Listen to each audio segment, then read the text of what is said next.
Hello world, my name is Joshua Sparks. And I'm Connor Earl Kersey, coming to you live from Chillicothe High's own broadcasting studio. And this is the CAVS News Update. From the studios of Chillicothe High School, this is your CAVS News Show. Due to inclement weather, a show was not filmed last week. We apologize for this inconvenience. The CAVS News staff gives hugs and kisses to everyone out there and deeply wishes we didn't miss Valentine's Day. For our first story this week, we have homeowner Burns trying to save dog, an article from Chillicothe Gazette. Lucas, a homeowner who tried to rescue a dog from a fire that destroyed his home on the outskirts of Lucas, was taken to Ohio Health Mansfield Hospital on Friday night, reportedly for minor burns to his hand. The house at 250S Union Street, belonging to Stephen R. and Vanessa Kilgore, appeared to be a total loss. According to the fire officials, Monroe Township Fire Chief Chris Nislander said, anyone using a wood-burning stove with a structure should be aware that such use in an area where flammable liquids are commonly stored is not advised. Now let's go to Ryan Kincaid with Did You Know, with more fascinating stories.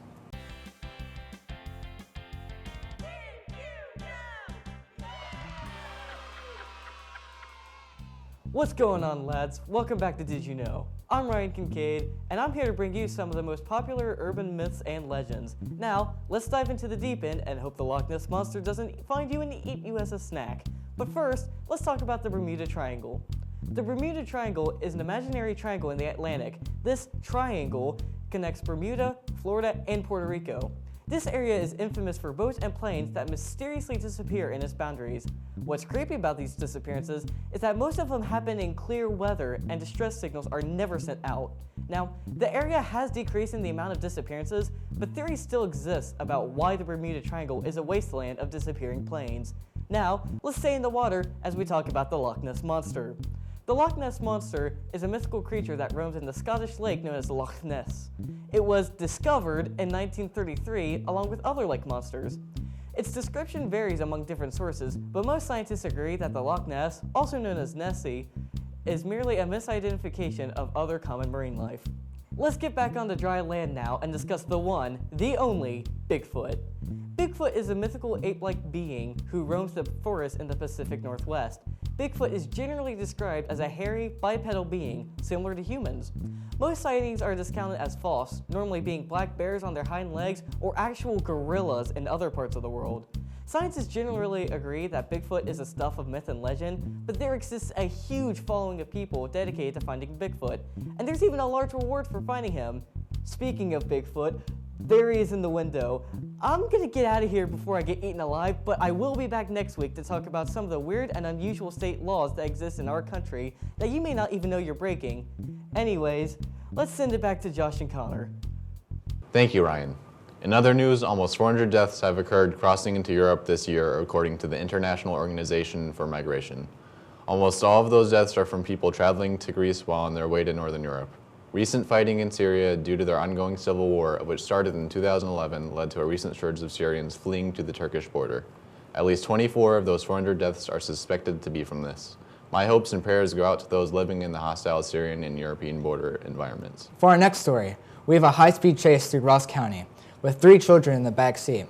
The troopers weren't aware of the kids in the back seat. Sergeant Stephen Dotterly of the Chillicothe Post of the Ohio State Highway Patrolman said, "We didn't realize it because the kids were in the back seat. Things would have been handled very differently if we knew." Adam L. Skaggs of Chillicothe is believed to be the father of the 3 children. 2 were ages 4 and 5 years, and 1 was 9 months. None of the children were injured in the chase, despite not being restrained. They have since been released to their mother. It's a relief to hear those kids weren't hurt. Indeed. Someone says it's time for a DIY with Elise Jones, Mekhi Jackson, and Audrey Huggins. Yes, someone did. On to DIY.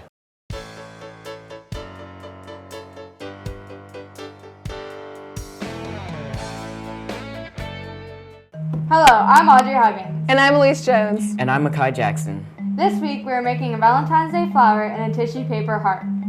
These are fun and crafty products to make for Valentine's Day that everyone will love. The things you will need for the Valentine's Day flower are red construction paper, pink construction paper, scissors, white paper, a green marker, and tape. The first step is to cut out 4 pink hearts.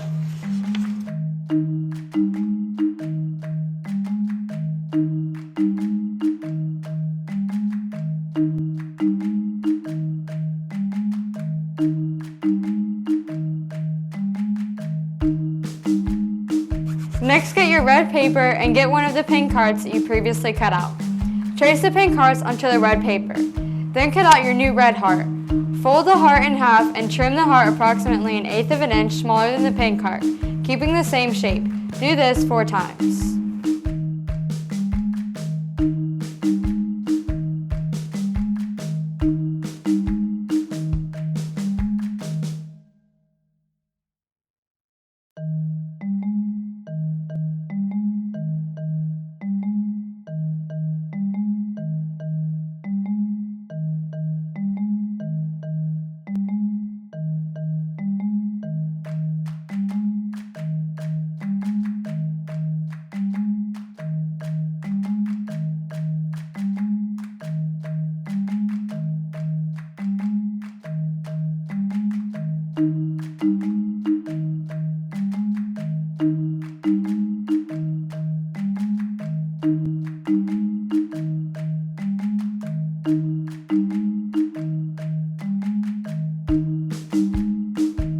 Now, you can use glue, but for time saving, we are using tape. Now tape the red hearts onto the pink hearts so they are layered.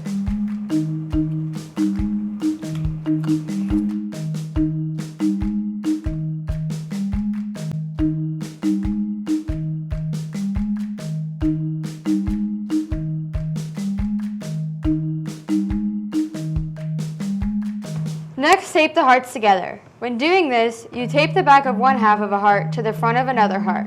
You do this with all 4 hearts until you get the flower shape.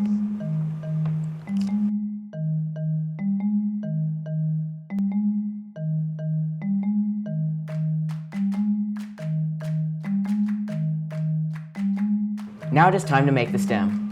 Get your white paper and cut a strip that is about 3 inches wide, then color the strip of paper green with your marker.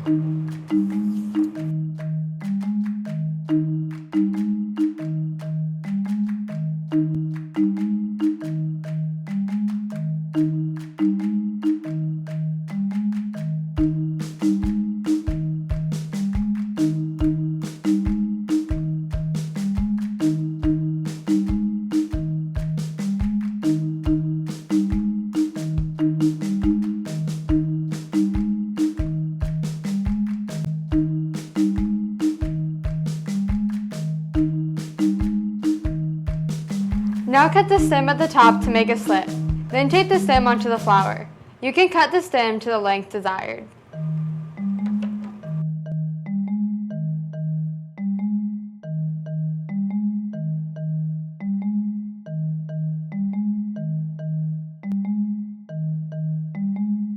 That's all we have for this week.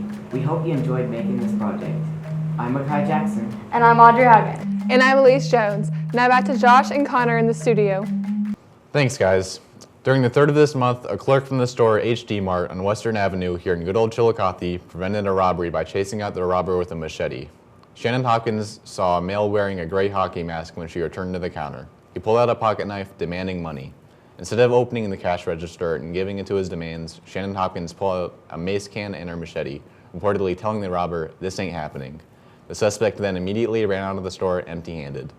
I only moved into Chillicothe last year, and I have to say props to Mrs. Hopkins for standing up to a robber like that. What do you think, Josh?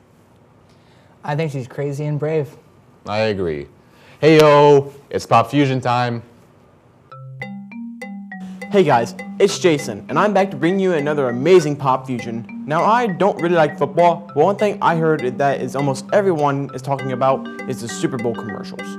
One commercial I saw was the Doritos ultrasound one, and also the Puppy Monkey Baby was pretty funny. So now let's enter upon the realm of games.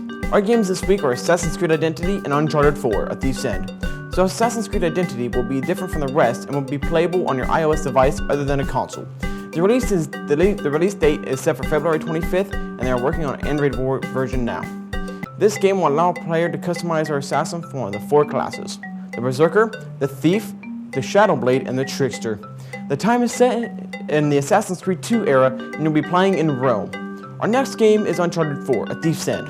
This game is a third-person game and will only be available for PS4, just like the rest. The story takes place several years after the 3rd game, where Drake's brother Sam shows up out of nowhere and asks for his help. This is the 4th and final installment of the series. Now that we have traveled through the realm of games, it's time to get to some sick beats. I'm here to give you the top 5 songs of the week. If you want to see more, you can check out Billboard100.com. Our 5th song is Hello by Adele. Our 4th song is Stressed Out by 21 Pilots. Our 3rd song is Sorry by Justin Bieber. Our 2nd song is also by Justin, and it is Love Yourself. Our number 1 song of the week is Pillow Talk by Zayn. So now that we are done with them, we can finish off with our movies. Our movies this week are Deadpool and Pride, Prejudice, and Zombies. So I'm pretty sure everyone has heard about the Mark with the Mouth. Deadpool has been a movie fans have been wanting for a long time, and trailers have not been disappointing. The Chimichanga Munching Hero has a very good storyline, and is sure one of my movies. I recently saw this when it came out, and if you're younger than 15, I definitely advise this to do not bring your smaller children. In this movie, our character, Wade Wilson, aka Ryan Reynolds, is a former Special Forces member who is diagnosed with cancer in most of his body. He is then offered a place to be healed, but is betrayed and tortured into the now horrifying Deadpool. He then teams up with Colossus and Negasonic Teenage Warhead. Don't ask me what that means, because I really don't know. The bad guy's also taken Deadpool's girlfriend, and they have to get her back. This movie was released on February 12th. So our last movie is Pride, Prejudice, and Zombies. This movie is placed in the 19th century, and the storyline is the English countryside is ravaged by a disease which brings back the dead from the dead. Yeah, sounds weird. Our character is Elizabeth Bennet, who is played by Lily James, who has teamed up with the arrogant Mr. Darcy, who is played by Sam Riley, and to take back their country. Well, that's all I have this time. I'm Jason Atkins, and this was Pop Fusion. See you next week. Thanks, Jason, for our weekly dose of pop culture. Yes, thank you. Things between Barack Obama and Donald Trump are getting pretty heated in belief that each other is the worst. Trump said Obama was the worst president in U.S. history. Obama was quoted saying, "The American people are too sensible to elect him," in reference to Donald Trump in response. He was discussing his views of the current candidates running to replace him in this next election. Trump, I feel, is very emotionally hurt that Obama so hatingly said that he'd never be president, which we can all debate about. But I agree with Obama that the majority of the population agrees that Trump should stick to being a TV show host or a sports news anchor like Josh Neihizer. Speaking of sports, I think it's time for that right now. Hi, I'm Josh Neihizer here with your CAVS News Sports Update. It's been a while since the last sports update, so we have much to cover. On February 7th, 2016, the Denver Broncos defeated the Carolina Panthers by a score of 24-10. It was Denver's 3rd Super Bowl victory in franchise history and Peyton Manning's 2nd. The MVP of the Super Bowl was Denver's Von Miller. The NBA All-Star Game was held in Toronto on February 14th, 2016. It was Kobe Bryant's last All-Star Game as he is retiring this season. The game featured the very best from the East and Western conferences. The final score was 196-173, with the West claiming the victory. The game set an All-Star record for most points scored in an NBA All-Star game at 369. Getting more into CHS athletics, on Tuesday, February 9th, our very own Chillicothe basketball team defeated the Unionota Tanks by a score of 64-61 in front of a very packed Hatton Memorial Gymnasium. The C-section was in full force and helped the Cavaliers break a 55-game winning streak by the Tanks. Seth Barnes and Christian Boltonhouse took players of the game honors, combining for 43 points. The Cavaliers then dropped a tough one in overtime at home on Saturday, February 13th to Groveport Madison. Currently do not have the score for that game. The Cavaliers started the state playoffs on Tuesday, February 16th at Southeastern High School against the Circleville Tigers. The Cavaliers ended the game on a 10-0 run to take the win with Nate Rosenbauer's game-winning free throws with a 47-45 score. The Cavaliers play on Saturday, February 20th in a rematch with Unionota. Prices are $5 admission at the game. We need the C-section once again in full force. Our Lady Cavs basketball team opened tournament play against Waverly with a win 67-43. They moved on to defeat Miami Trace 32-19. With that win, the Cavaliers moved on to play Sheridan, and the Cavs won 48-43. The Cavs started the game on a 16-2 run. Leading scorers included Jasmine Jordan, Osh Brown, and Shawnee Smith, combining for 38 points, 13 rebounds, and 7 assists.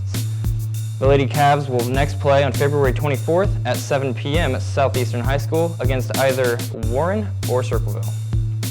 Attention baseball and softball players, tryouts start on Monday, February 22nd, so make sure all of your paperwork is in. You can always find athletic information on the Chillicothe City Schools website. Just click on athletics for games and results. That's all I have for this week. Back to my buddies in the studio. Thank you, Josh. This sums up this week's CAVS News Show. I'm Connor Earl Kersey. And I'm Joshua Sparks. Until next time. Have a good weekend, Chillicothe.